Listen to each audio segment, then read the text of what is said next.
Okay. So we've been looking at the YouTube channels, and anybody with 1970 to 81 second generation Camaros that's doing any kind of restoration may run into this problem with these torsion bars for the back trunk. I know they're a bitch to get in, they're a bitch to get out. We've seen on YouTube a lot of guys using vice grips and pry bars and screwdrivers, whatnot. But came up with a different method that seems to work pretty easy.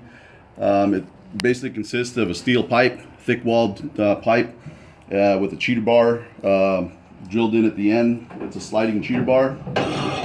You could move around to get some more leverage and control.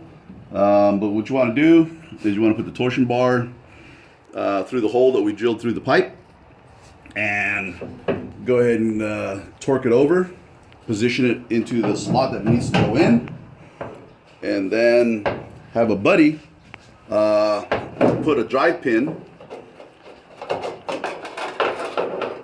to hold it in position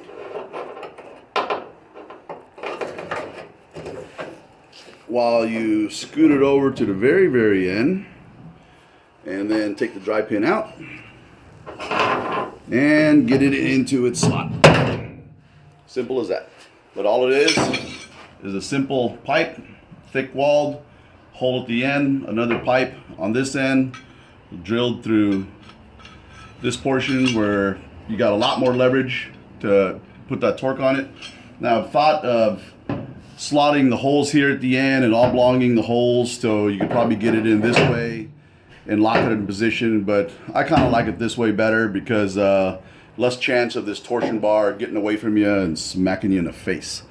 So for you Camaro lovers out there, give this a shot if you ever come into this predicament.